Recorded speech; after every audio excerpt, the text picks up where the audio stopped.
Hey Denver, Chris Lopez here, and we have another deal analysis, but this one is unique.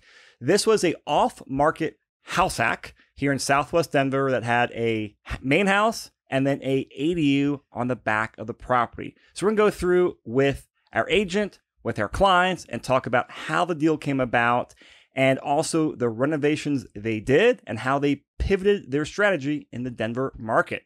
So my co-host today is Stacy Rosansky. Stacy, how are you doing? I'm doing well, Chris. Glad to be here. Yeah, I'm always excited to do these because they're fun to talk about. And this one is a very unique story with like the deal and also it's kind of like, you know, unpacking how it all came about. So ADUs, renovations, lots of fun stuff to talk about. Who are our clients? Yeah, we have Gentry and Travis here today to talk about their deal.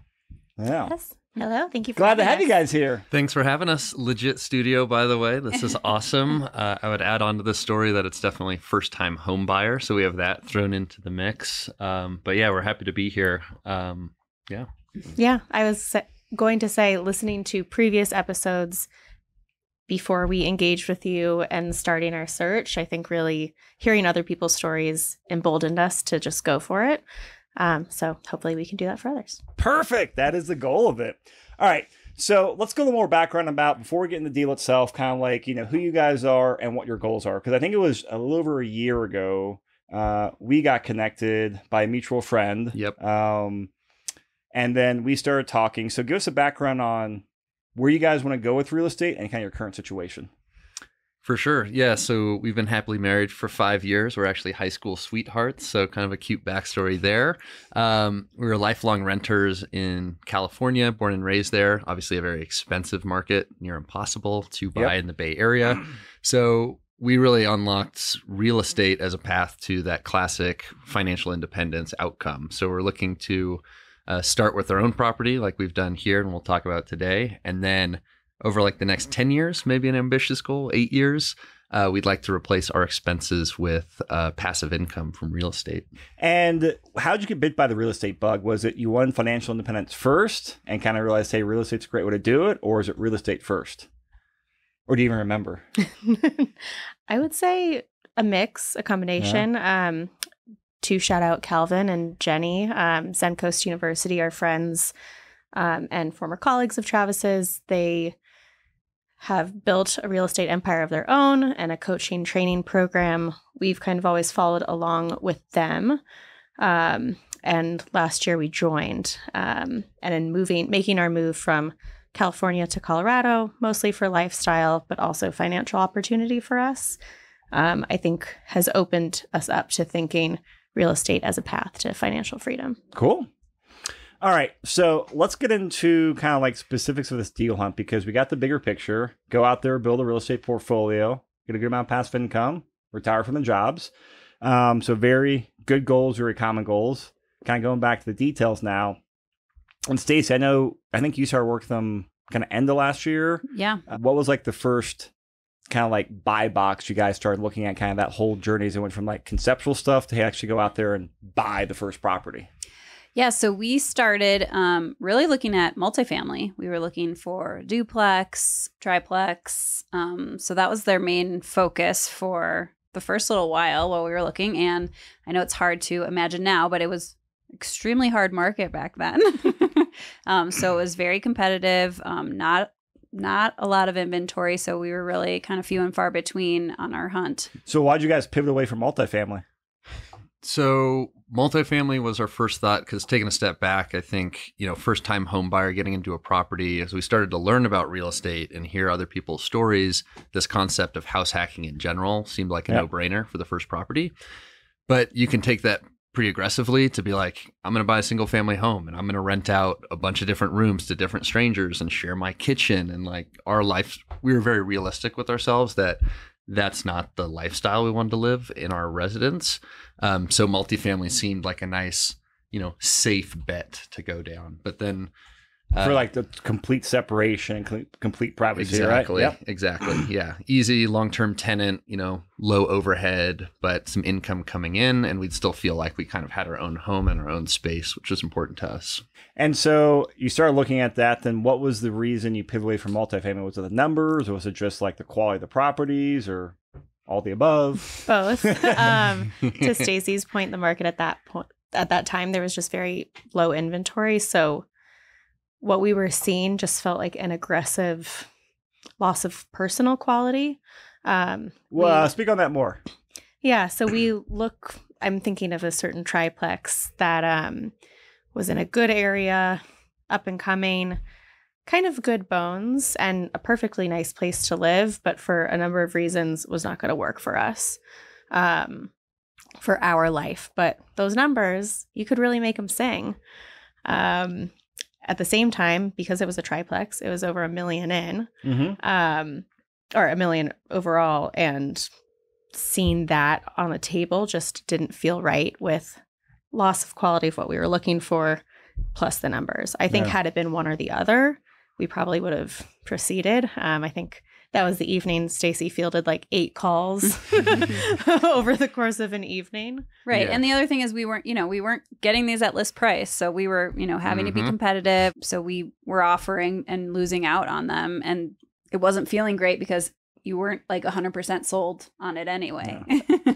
So I want to kind of take a step back here, because what you guys went through is a completely normal like journey of the investors. Hey, you start out, hey, here's a plan. Hey, cool, we put the plan on paper. We're going to do this. Let's go out there and start walking properties, actually put some offers in. Yeah. Majority of the time, you pivot, you adapt. And like the way you articulated was really well, because you looked at, like you said, hey, for our lifestyle, here's what we need. Like that's a very overlooked thing for house hackers, is they just look at the numbers, which is easy to do, but also you have to live there for a year or two. Your choice for how miserable or unmiserable you want to be on that spectrum, or miserable to happy, I should say. But being realistic with that, because there's no right or wrong. I mean, I would say staying married is more important than having a 6% cap rate property. And then also pivoting with, hey, so look at the properties like, hey, this doesn't feel right. Let's adapt. So I want to highlight that is normal, and I think a very good part of the process, because that shifts your strategy and you pivot to what makes sense for you. Yeah. So multifamily started looking less attractive. What did you start focusing on then? Yeah, well, first thing I'll shout out just in that investor's journey, like I think it's really exciting to start learning about real estate, all the possibilities, and you start even getting into the numbers, but you're sitting at your desk at home, kind of armchair, jockeying this, and you're like looking at all the possibilities. And I think the biggest step is get out there and start walking the property, start doing something. It doesn't have to be perfect, but I think as soon as we linked up with you all and Stacy, and we're just like, yeah, let's just go get some reps in. Like, let's just look at what this feels like and get feedback from that. That made that decision easier. So this particular property, do you want to talk about kind of how we found this one and shifted our strategy a little bit? Yeah. So I think going back to that triplex, having those numbers down was incredibly helpful. Maybe not at the time, but for everything after, because it was a good comparison of what else might work. So really from then on, we probably started looking at mostly duplexes and tried to look for those ADU opportunities, which they're rare, and they pop up infrequently. So when Stacy called us and said, hey, there's something off market, I think that was the first off-market property we walked. So we were incredibly excited, because I don't think we saw any other standalone ADUs. Not at that point. But what comes with off-market? There's always a reason. What was the reason here? It was in a house in disrepair. So not something that we had discussed really or looked at before. Everything was probably maybe some cosmetic things. But I knew that this fit their buy box in terms of a separate space and this and that. So then we went to look at it. What was your first impression? I actually will give us the three of us credit. I think we saw potential in a pretty rough structure. There was no floors, just subfloor. There was some smells. Some smells smell like someone had been chain smoking daily there for 5 years, and then something had died in the HVAC system, and you just couldn't escape that. In the house. Yeah, somehow I think we were able to be very realistic walking through, like, and Stacy was a great help in that way. Like, hey, this isn't going to work. This doesn't work. This is, just an obvious things we saw.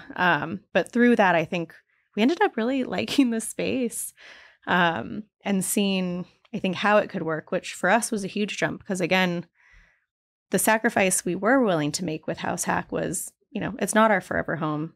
It doesn't need to feel amazing and cozy. We just need to be able to live happily enough. But I think what we saw instead was like, oh, wow, we could really love this. Yeah. And I think going from the mindset of like, oh, pretty turnkey duplex, we'll slap some paint on the walls, make some cute, pulls on the cabinets and add some value to this, to let's take on something like this place. Like that was a big jump for us. But I think we also took that long-term perspective of where are we trying to go with real estate investing. And that was understanding that, getting a core team, one of those pieces of a core team is a contractor, and learning how to do work and learning what work takes. And we're like, even if this isn't the perfect deal, we'll probably pay ourselves in a ton of experience, which has definitely been true. Yeah. And that's a very good, attitude to take, is like very, very realistic, very big picture. And also like you're going to go through learning phases and you pay some dues for that. Oh, yeah. But the nice thing in real estate, you can pay some dues and, usually build wealth along the way. Yep. If you balance your risk and reward. All right. So the property overview, it's in Southwest Denver, and it's a 3-bedroom, 1-bath main house and a detached ADU. That's 1 bed, 1 bath, right? It was technically 2-bed, 1-bath at the time. And okay. That goes into the air quotes. Renovation. Yeah, exactly. Like someone really wanted to up that bedroom count on the listing at some point. But yeah. So kind of the classic Denver 4-foot by 5-foot bedroom. That's a bedroom. Yeah. Exactly. Yeah. All right. You could fit beds in there. So you saw the property. It was rough. But you decided to move forward with it and put an offer in, right? Yes. That's right. So what was the, and with off market, a lot of times there's going to be very quick turnaround times. Was this a very like, hey, we got to get a decision in, this day, 24 hours? What was that window like, Stacy? It wasn't as pressured. The sellers were actually pretty flexible. But we did do a quick, we ended up doing it quickly, like a 3-week closing kind of thing. Yep. Yeah. And in between there, so we had, taken this leap of faith and gone under contract. And of course, we went under contract before the formal inspection period. So you can see and you can smell probably what's wrong with this property, but you don't really know till you have a professional in there, right? And so for anyone listening is doing an inspection report for the first time, I think that was a big thing. It's going to be marked up with every tiny piece of everything on the property, even if it's a new build or whatever. Every inspection report looks scary. Yes, exactly. There's a lot of stuff in that report, and your pipes are glued together is something you should maybe that should frighten you, I think. Yes, yeah, exactly. And a known small leak under the toilet was actually an entirely rotted subfloor and joists, things like that were kind of amplified. I think that scared us a little bit, and actually we decided to terminate upon inspection on the first offer. Yeah, speaking now, we of course know we fast forward and things work out, but at the time for us, speaking of marriage, first time home buyer, start of investment journey, we were like, whoa, this is a lot. Stacy was a great consultant and like looking for the gut check, and she's like, it is a lot. You believed we could do it, but kind of heard where we were at, and at the time we were not ready, so we did go back. We went back on the hunt. Yes. So went back on the hunt. What did you go look at other properties? Like, was it basically like, you dated around? I was like, oh. Oh, yeah. Well, basically almost a pretty comparable property had come on the market like maybe a week later that we went to look at. It was all fixed up and done. Yep. It was really nice. We offered on it. We offered a lot over asking, and we didn't get it. And so I think that's what sort of, once we had that experience, they were like, huh. Was it the bidding war, or just kind of seeing what that finished property was worth, or combo? Yeah, both. Yeah, both. Like, this is peak market froth that we're dealing with here. And it was crazy. And we went back out to this property and yeah, it was super cute, kind of met all our criteria. They're asking, I forget what it was, maybe 530 or 630. Either way, we offered $105,000 over that. And we were like, I think it was 107 because I 107. felt very strongly about strange numbers. Yeah. And we were like, that's a lot. Like, let's suck ourselves up. It's so cute. Like, it'll pay off in the long run. And we just kind of like dove into that offer and we lost that offer. And we lost that offer to a all cash offer that beat our crazy offer. So it was like this sobering moment of cold water on our face. Yeah. Like, what are we doing out here? Like this, we're getting crazy. And that deal we just walked on, like, sure, it's work, but it's pretty damn good in this market. So we went back to it. And luckily it's still available? Luckily it was still available. They were actually like taking photos. They were going to put it on the market because they just weren't getting any traction. And even in the condition it was in, they thought, well, let's just put this on there. So I think within days we were lucky because I think if it would have hit the market, it would have gone in a bidding war as well. Oh, yeah. I reached back out to that agent and secure it before they went live. Cool. All right. So got back under contract, got to the close. And this time we were already past inspection. So we were able to just, get it closed really quickly. And we knew when we came back, we were like, we're for real. We promise. Like, we're here to make this easy on you. And after that transaction, anything out of the normal, just pretty standard stuff? Smooth sailing then. All right. We did appraise over our offer price. So that was great. Yeah. So then I know two things I want to talk about here is the renovations and then also you guys setting up and running Airbnb.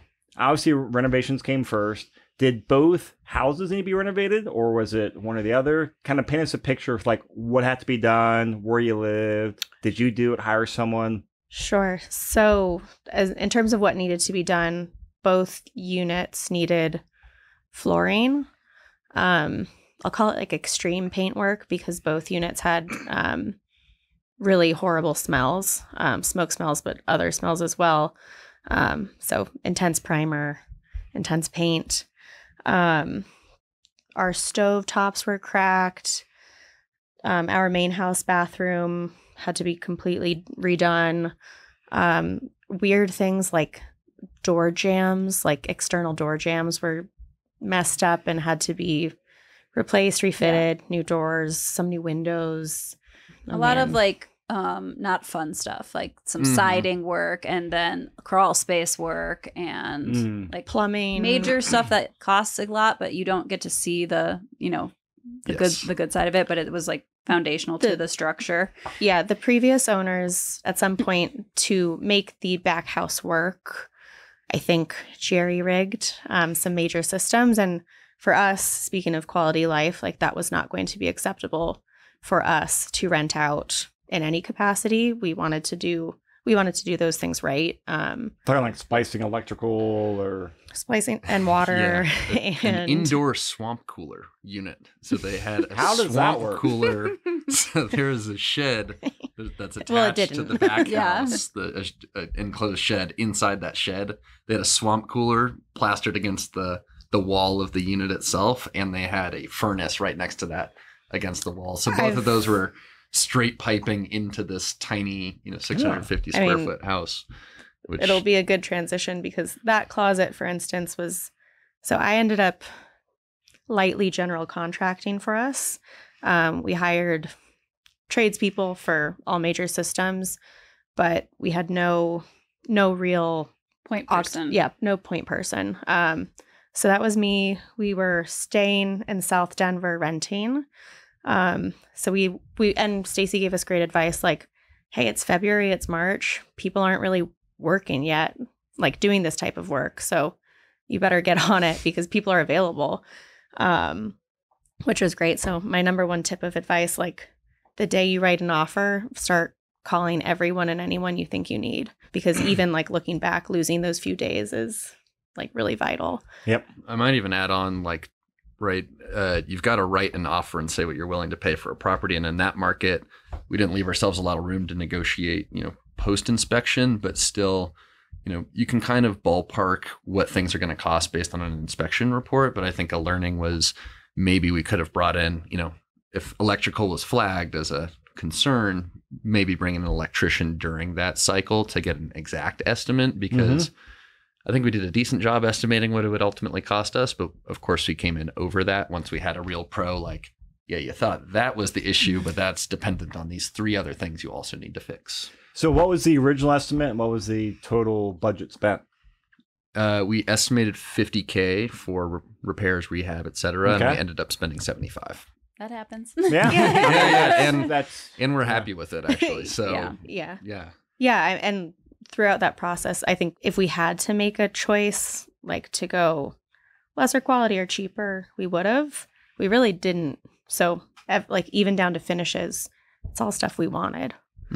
But yeah, the swamp cooler shed, I started getting really discouraged when we started the work phase, because I just had all these guys coming in and like laughing because it was hilarious. And of course at that time, like, I don't know, you never want to hear, why isn't this normal? A 20-year industry professional say, I've never seen that before. Yeah. So I'm 5'1", standing there, like all these dudes coming through, just like, this is ridiculous. How can you, like, can't believe you're dealing with this? And, I'm just standing there with like tears welling. Okay. Well, but magically, like, one of the best things that happened there, right? There was a swamp cooler, there was the furnace, that's where the water was, there was electrical. It just so happened I like quadruple booked a couple tradespeople, and they all came at the same time, and we're all working in the same space, sort of on different systems. But hearing, because you first time we're doing this, I also don't really know what's fair. I don't know if people are trying to upsell me. I don't know if it's necessary. So I think I had like a plumber, an HVAC guy, an electrician, all at the same time. And I had talked to different people before and gotten quotes. So seeing the 3 trades at that moment interact with each other was like extreme learning, because I was able to gather context as a whole versus just like this one very particular valve or this one switch that needs to be changed.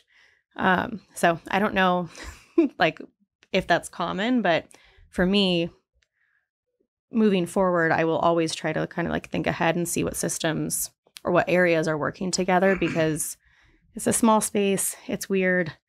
It's siphoning things from the main house, and to have like a team of people work together, it made for an elegant solution for the HVAC and plumbing back there. Oh, yeah.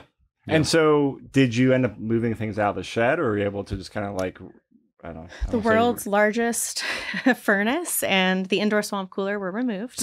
Apparently the furnace was sized for like a 2,500 square foot house. Oh, nice. No idea why that was there. Yeah, it was about to blow up. So and it was probably like a 500 square foot ADU or something. That's exactly right. Yeah. Yeah. So that was my big learning as a little foreman, was to try to bring powers together. Yeah. So how long did it take to do the renovations? We went, I think by all appearances, this is our first time doing all this, of course, so we don't really have a bunch of frame of reference, but we got like massive work done in basically a 6-week time frame, like actual start of work to completion of work. Wow. And a big piece of that, we had specialists for plumbing, specialists for electrical, etc. But there were so many, little projects around the property too, like those door frames, or the front gate was ajar and had to be replanted in the ground, like all these little things. And I think that's another learning is, our realtor Stacy was fantastic because she connected us with, some folks who could do all of those things pretty much in a lump sum type of capacity. Like just the smaller odds and ends? Yeah, like framing in a new door, but also painting that new door, also painting the unit. So we really consolidated a lot of that, lifting into one contractor, and they were fantastic, and they got the work done really, really quick. I think we closed like second or third week in February, and we moved in April 1st. Okay. Yeah. So you moved into the main house on the front of the property, and then the plan at the time and still is to Airbnb the back ADU, right? Yep. So I know you didn't want to do Airbnb at first go around. So I'm assuming you pivoted for just better cash flow? Yeah, that was actually what brought us back to the offer table on the property. Was we kind of had an epiphany of like, this property works decently well as a long-term rental in the back, but then we realized we had never run short-term rental numbers on the property. What would that look like? So we looked at AirDNA, we looked at occupancy rates in the area, average nightly rate, all of those things. It's pretty quick math to run. And, the conservative forecast was almost 2x the gross that we would get from a long-term rental back there. And then we're like, wow, this is a really good deal if this pans out. Because one over there, $1,100 a month, $1,200 a month, for like a long-term rental. Yeah, for long-term rental. Okay, so you're probably $1,200. Okay, so you're probably in the $2,000 to $3,000 in gross revenue for Airbnb. Then is what you're estimating. Yeah, exactly. Cool. All right, so we're recording this October now. So 5 months since you guys moved into there. What was the operational setup like of doing Airbnb? Because it's a lot more labor intensive and a lot more planning is required. And, systems are key for running Airbnb. So kind of what was your guys' plan and how did you, launch that business? The first big learning for the Airbnb setup was being thoughtful about your avatar, right? Who's the person you're really envisioning looking and finding this property on Airbnb and staying there?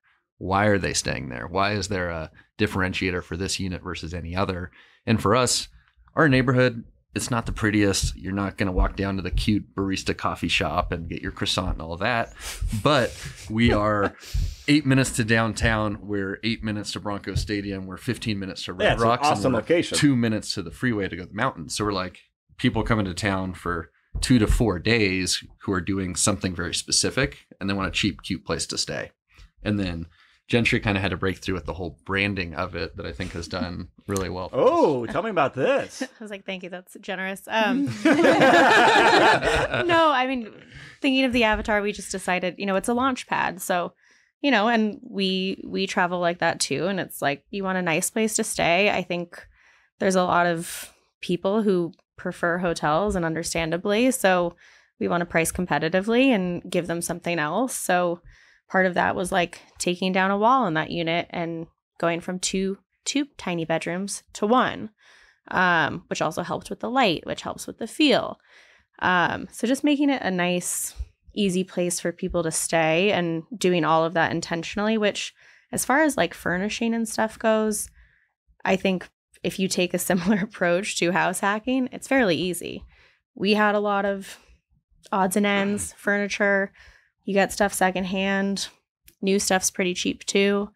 And just set it up nice and be realistic in terms of, why someone would come and stay and pay the price you're charging. And so do you like brand this on Airbnb as a Denver adventure launchpad, or is that's the theme of it? Yeah. Oh, that's awesome. And not even too strongly, but people in the reviews reiterate that back, like, great launch pad. So, really? Yeah. So that's phenomenal. Like, and That's this so is smart. something, and because what people forget about, you're doing Airbnb, you are launching a business. Yep. And you are having paying clients. You have to market, you have to advertise to get these people. And you did exactly what you do. Hey, who's our avatar? What are they coming here for? And then you matched like the perfect lingo on there. Yeah. That's beautiful. Yeah. So what other systems do you guys have in place for the Airbnb? We talked a little bit before we started recording because you originally didn't want to do Airbnb because you wanted something really, We wanted hands off. And that's why long-term made sense. But it sounds like you've really developed this to be pretty hands off.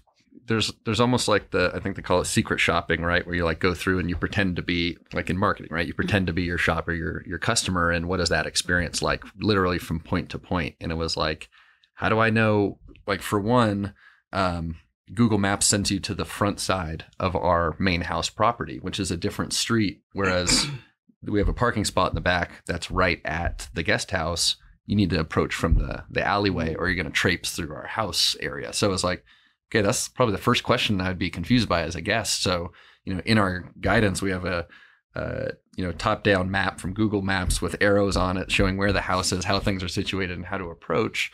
And so we've had pretty much no one make that mistake. And we kind of take that same approach through each step of checking in all the way to checking out. And what is a guest going to be confused by? And then we put a lot of time into the handbook. So we have a PDF version that's very cute. And then we went back and forth and like edited the copywriting and the sections and all of that stuff. And I'd say the other thing is automated check-in, check-out messages have been really nice. And then the big one we never even messed with trying to clean it ourselves. I think that's a great part of short-term rental. You can pass through that cleaning cost and have professionals do it and turn the unit. And we've basically got them on a schedule. We share our calendar ahead of time. They pop in, make sure it's ready to go, and we just really have to do the laundry. We could even automate further. As of now, being live for 4 months, I don't even use like a pricing tool yet. Mostly because I think I've found delight in like following trends, understanding sort of like who's booking why and when, and adjusting accordingly. And I mean, in the month of September, we had 4 vacant days. Wow. Looking at that and watching our booking cycle, understanding people book like 4 weeks out pretty much all the time. So I think the next step would be a pricing tool probably. But yeah, as Travis noted, it's just laundry and like it's fun. I think we care about it. But thinking back to believing, which still might be true, that a long-term renter is more hands-off, I think we feel good about the control. Like, we see the unit every week. That feels good. We put in a lot of work there. We care that the quality of the unit stays good, especially long-term. That's great to see. But yeah, it's been easy, delightful, and fun. And I think things that we are naturally good at. Yeah. And I think one other lifestyle consideration of going the Airbnb route was we're expecting our first child, which is very exciting. Oh, congrats. Thank you. And both of our parents live out of state. So it's like, cool. Like we have a place we could just block off the calendar when they want to come and they're comfortable, we're comfortable, and they can stay for like a week or two. So really going back to that, like, what are we looking for? What's our lifestyle? And then matching your investment to that. Well, to be fair to us, we didn't know we were looking for it, but, but it's worked out. That's fair. That will pay off tremendously. Yes. Having moms and dads or grandparents around is huge. So good planning there. So do both of you kind of partner on the Airbnb outreach, or do you have kind of defined roles where one's more front, one's more back end operations? It's always interesting talking to couples. Yes. And every partnership relationship is different. Treating it like launching a business, it's fun and exciting. So we're both hyper vigilant and like try to play it cool. I would say I probably, for instance, we're both co-hosts, so we both have the power to move the calendar, change the price, message guests. Okay. And before anything goes out that's not automated, we will speak as to not double up. But really 50-50, I think. Oh, you're not giving yourself enough credit. I think you do a lot of the heavy lifting of, especially coordinating with the cleaners, guest concerns. You usually beat me to the punch in terms of responding to them, but we kind of tag team that. And then I'd say on my side, like, I don't know, automating the smart lock, so the code's up to date and stuff like that. And Travis is our chief technology officer. I'm IT, I'm IT. I'm the back office. So yeah. And then we'll talk about, hey, we're looking a little light on bookings. And again, like, I think Gentry had a great insight of like, what's the average time out that people book our place? So we know when we're kind of in the danger zone, we should be fully booked 3 weeks out. We're underbooked. So what does that mean? And then we'll talk about, adjusting price or changing things. Yeah. So like now that we're in fall and so close to the Bronco Stadium, it's like tweaking the listing just to give it a refresh. Like, call out Broncos games. Call out Broncos games, call Mm-hmm. out upcoming concerts, just to kind of rejigger the search. Well, it's also very smart because especially like, current events is always such a, where that's often on people's minds. So it's not only great for like, I'm sure that affects the Airbnb algorithm, but if people are like, oh, I'm going for a Broncos game and you have the Broncos schedule there. Oh, yeah, that's just way more of a connection. And that becomes stickier to them. I love it how you guys have like really honed in on like the avatar, and you've really done a good job like putting yourself in their shoes. Yeah. Yeah. So I want to ask you guys one more question on here. As a married couple, any like tips you could give to other couples as they're, house hacking, starting an Airbnb business together, just general tips, or like, hey, I kind of wish we took this or had this discussion before, just anything in general? Sure. I think back to the start of this whole journey in general, like the long-term journey, the big vision, when like we signed up for a real estate coaching program, we paid money to be coached and to learn, best practices and all of that stuff. And money well spent in our opinion. But the first exercise we did there is, the vivid vision, which is literally look out, put pen to paper on Like the book Vivid Vision? Yeah, I think it's inspired by that. But it's like 5 different columns. So financial, where do you want to be? Family, where do you want to be? Friends. And you basically write a very vivid, descriptive narrative of what that future actually looks like. And you're like describing a scene and with emotions and all of that, like, 5 years out, like, what do you want your life to be? And we both filled out our own and then shared it with each other and then like compared notes. But that very much set us up on kind of being on the same page of where we want to go. Cause it's like, yeah, that's why we're in this together. Yeah. And I'd say like this whole thing wasn't easy either. It's easy to look back, but like there's some tough times there. Well, it's funny too, because it's like that's such a personal start, but really what that set us up for was being able to have professional conversations. So I think back to the triplex, and Sure. we do come, or even to talk about when we left the deal the first time. Travis wanted to leave. I did not. And I said, cool, we're never talking about it again. because for me, I need to just move forward. Yeah. And like, I don't dwell, I just go. Yeah. So Travis very quietly started being like, but hey, like, what about that house?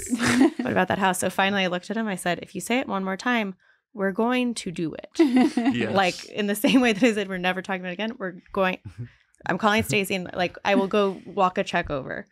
Yeah. And so that's what we did. But like, and right, that could have been maybe contentious or personal, but I think business wise, professionally, we were just looking at it from different perspectives. And like, it was very important for Travis to go through that journey. And like every night he was running different numbers and looking into things. And that's positive. And I think I didn't take it like, oh, you took away my house, or like, you don't like the same deal as me. Mm-hmm. Instead, it was like, okay, well, I'm comfortable and I'll be comfortable again. So also while it's very, very personal because you live together and it's maybe your money together, not taking the path there personally. Well said. Yeah, I got slapped a couple times. She's like, you mentioned it again, you better be ready to pull the trigger. Like, we're doing this thing. It's like, all right, awesome. We'll do. Found the Airbnb play. I'm like, this makes sense. Let's go. So property's renovated, Airbnb's up and running, and sounds like fairly stabilized and good enough. Always small tweaks, but good enough. But I think you guys are in the process now of reappraising the property to drop PMI, kind of looking forward. What's kind of the next tactical steps, and what's kind of some of the bigger steps in your strategy towards that 10-year goal? One shout out you just reminded me of, single family property with an ADU, extra house, whatever. You can get the financing on that. You get 3.5% down is what we did. So super little money into the property itself, everything on rehab for the most part. So that was a huge benefit. But with that comes PMI. So that's about $100 a month for us right now. We've got to do the landscaping. That was another thing. Don't forget landscaping. Viewing a property in your estimate in the dead of winter where everything's covered in snow and not asking what's under that snow. We realized we never did that. And lo and behold, landscaping is expensive and it's labor intensive. So that is something we're working through right now. But we'll get that PMI lifted. And then from there, I think we're pretty much tactically on this property. Anything else we're doing? Potentially looking into HELOC. Yeah. Because also, like, this is where I think it's a really cool thing when you guys are kind of talking bigger strategies. You have two strategies. You're house hacking here in Denver, and you've also started looking at out-of-state investing. And recently, you've focused on Tennessee, one under contract and a property out of there. Yep. And so, how you guys doing the out-of-state investing and the house hacking in parallel? Kind of how are you structuring that, and kind of what's the ladder, for lack of better words? Yeah, so I think, like you said, our Airbnb right now is kind of like, it's tuned, it's on autopilot for the most part, and it doesn't take a lot of our mental energy. So we felt like we wanted to get that completely done. And then, like, advice I got once is like, whole ass one thing, don't half ass two things. So it's like, we can whole ass the next investment, which is our out of state thing. And we flew out there, we got to know the market, met with realtors, picked a realtor. We're now under contract on a duplex. So we see, the current house hack is, additional capital we can maybe pull out after reappraisal. And go do some more of those. But I think we're actually interested in doing some Airbnbs, maybe out of state as well, and mixing that into the portfolio. Oh, nice. Given our experience. Yeah. Yeah, I'm not foolish enough to think that out of state rental, like short-term rental, is a different game, but we've truly had so much fun with our own, and it's been fairly easy. So because it's enjoyable, that now is on our radar as a strategy. Cool. Yeah. Yeah, and I would definitely, I mean, for how much money, you put in the property, definitely look at putting a HELOC on there. Yeah. Like it's... For sure. I mean, we've got a lot of people do that, get a HELOC on the new place and basically pull all your money. Yeah. And then you can reinvest it for better than, 6% or whatever it costs right now? Yeah. Does that make you feel comfortable with your guys' risk tolerance? Like, is that too much? I'm always curious, is that too much leverage, or do you know? And I ask this because I'm trying to get quantify risk tolerance to loan to value now. So my mind's very much getting pickier with people and their emotions. Yeah. I think we're in a fortunate personal situation where we don't have a bunch of other unsecured debt or anything like that. So I think we're at a good foundation. And if you couldn't pick it up from Gentry's story, I'm a little bit risk averse in general, not a stock picker, none of that. But the concept of leverage in real estate is another insane thing. If you run the numbers on that, we put all this money into this house, but we pull it back out and we have numbers that make sense elsewhere. We have this unlimited return on zero capital invested in the place that we live. That's crazy. So I guess I'm getting a little riskier, a little bit more hopped up and excited on it within reason. But and I'm let's go. Mostly because from the business aspect of our dwelling unit, I think we feel very much at home. We feel so comfortable. It very much went from we're going to make living sacrifice to wait, this is what I would choose had I not had to, make a sacrifice. So looking at it that way, it's why not? Yeah. Yeah. It's awesome. Yeah. I mean, just congrats on getting the property out of state. You guys are taking action, which, a lot of people think about, talk about, don't do. You guys did. I would definitely recommend for newer investors, especially house hacking couples. Lots of great tidbits you two share in this podcast with how you adapted. You're working together as a married couple, the business partnership level as well. So I think this was chock full of gold. So thank you guys. How can people get in touch with you, network, reach out? What's the best way? Yeah, I think our business has a shared email address. So it's gentryandtravis@gmail.com. Gentry spelled GENTRY, and that's and Travis, TRAVIS, @gmail.com. Wow, I'm surprised you guys are able to get that Gmail handle. Yeah. I guess your name's uncommon, huh? Yeah, I get the handles I need. Yeah. Us Stacy's, Travis's, and Chris's can only dream about that. Yeah. If you can't find me, then you need to go to search school maybe. But Awesome. Well, thank you guys so much for all this. This was phenomenal. Look forward to following along with your journey as you grow. And of course, if anyone has any questions, reach out to Travis and Gentry, pick their brains. If you guys want to come find a property or put together your strategy here in Denver for a house hack or investment or short-term rental, come talk to me and Stacy. We love doing this and would be very happy to help you put together a strategy and actually go out there and execute it. So Stacy, Gentry, Travis, thank you guys so much. Thanks, Chris. Thanks, Stacy.